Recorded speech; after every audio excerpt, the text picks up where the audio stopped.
Shalom, selamat berjumpa lagi dengan saya. Oke, kita lanjutkan topik tentang siapakah iblis itu. Ya, ini bagian yang ke-6 ya. Nah, jadi ingat bahwa dulu ular itu adalah herbivora, bukan karnivora, bro ya. Tetapi setelah ada dosa masuk, maka berubah ular itu menjadi karnivora atau pemakan daging, gitu loh bro. Jelas ya. Lalu jawabnya berkata, nah yang orang bingung itu adalah kenapa ular yang dikutuk oleh Tuhan di Taman Eden itu kok makanannya adalah debu tanah, Pak. Ditulis di situ, Pak, di Kejadian, Pak. Padahal kita lihat sampai hari ini ular itu kan makanannya kan bukan debu tanah, Pak, tapi daging, Pak. Berarti apakah firman Allah itu tidak salah ya, Pak?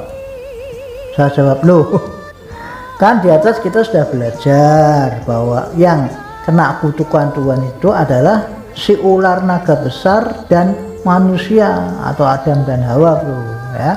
Nah, si ular naga besar yang kena kutukan Tuhan di Taman Eden itu aja yang makanannya adalah debu tanah, bro. Jadi bukan semua binatang ular makanya debu tanah, bukan. Nah, ini memang harus teliti dalam hal ini ya kalau membaca ya.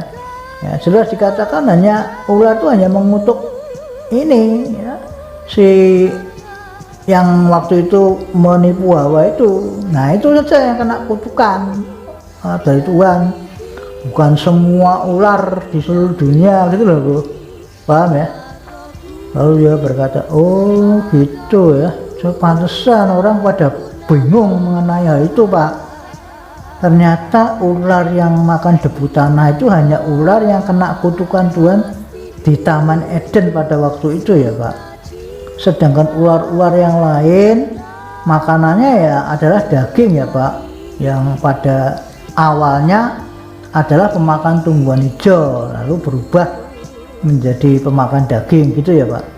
Saya jawab, iya bro, itu kronologinya begitu sesuai dengan Alkitab kan. Nah, kemudian kita harus tahu bahwa si ular yang kena kutukan Tuhan itu kemudian akhirnya dijuluki iblis atau Satan. Jadi maksudnya iblis atau setan itu adalah julukan, bro. Paham ya? Nah, ingat-ingat itu ya. Makanya kan di sini kan orang bingungnya kan taunya kan cuma iblis, padahal iblis atau setan itu adalah nama julukan gitu loh. Seperti orang kalau namanya katakan siapa Anton ya. Lalu Anton ini potong gundul gitu ya misalkan ya.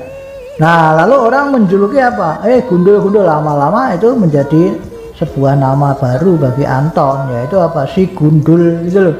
Padahal si gundul ini ada cuma sebutan, nama julukan gitu loh. Nah, demikian juga dengan iblis atau setan atau apa saja lah yang dikatakan orang dari berbagai belahan dunia ya. Nah, itu iblis atau setan itu sebutan dari apa, si ular tua, si ular naga besar itu, belum paham enggak ini ya? Nah, itu jelas ditulis di kitab Wahyu 12 ayat 9 dan Wahyu 20 ayat 2 itu, bro. Dan si ular tua atau iblis itu makanannya adalah debu tanah, bro. Debu tanah itu siapa? Bro tahu nggak? Manusia.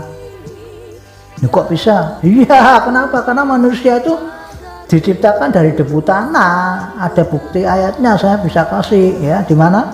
Kejadian 2 ayat yang ke-7 ya. Coba kita baca ya. Kejadian 2 ayat yang ke-7, demikian bunyi firman Allah, ketika itulah Tuhan Allah membentuk manusia itu dari debu tanah. Nah, langsung kan ya, dan mengembuskan nafas hidup ke dalam hidungnya, demikianlah manusia itu menjadi makhluk yang hidup. Jadi itu buktinya bahwa apa, manusia itu diciptakan dari debu tanah, dan itu buktinya iblis atau si ular tua itu makanannya adalah debu tanah atau manusia gitu loh, bro. Paham ya? Nah, ini saya kasih bukti lagi di Perjanjian Baru ya, bahwa iblis itu makanannya itu adalah orang atau manusia yang dalam kitab Kejadian disebut debu tanah ya. Nah itu bro harus tahu ini, jadi kita harus cari info dari Alkitab sendiri, tidak usah dari tafsiran-tafsiran manusia ya.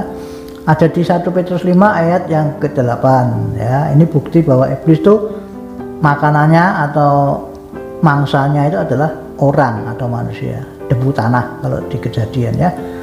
1 Petrus 5 ayat 8 demikian bunyi firman Allah, sadarlah dan berjaga-jagalah, lawanmu si iblis berjalan keliling sama seperti singa yang mengaum-aum dan mencari siapa? Orang yang dapat ditelannya loh.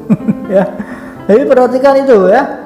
Jadi iblis itu diumpamakan seperti singa yang mengaum-ngaum mencari apa? Mangsa atau mencari makanan. Nah, makanannya siapa? Dikatakan ya ini orang atau manusia yang terbuat dari debu tanah. Ya kan berarti tepat ya. Sesuai kata firman Allah di Kejadian 2 ayat 7 ya, yang menulis bahwa manusia itu kan tercipta dari debu tanah, ya kan? Nah itu, jadi bro harus tahu itu.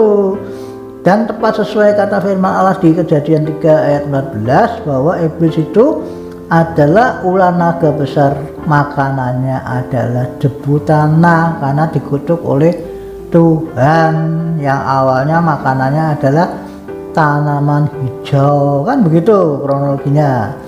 Nah Kejadian 3:14 demikian ya. Nah bunyi firman Allah, lalu berfirmanlah Tuhan Allah kepada ular itu, karena engkau berbuat demikian terkutuklah engkau di antara, nah, lihat ya, di antara segala ternak dan di antara segala binatang hutan. Dengan perutmulah engkau akan menjalar dan debu tanahlah akan kau makan seumur hidupmu. Jelas ya? Lalu Yakub berkata, oh gitu ya. Wah pantesan iblis itu kok sukanya sama manusia ya Pak ya, bukan sama binatang atau yang lain ya. Ternyata karena iblis itu makanannya adalah debu tanah ya, manusia ya Pak ya. Ngeri, baru tahu ini Pak. Oke, nanti kita lanjutkan pada bagian yang ke-7. Tuhan Yesus memberkati. Amin.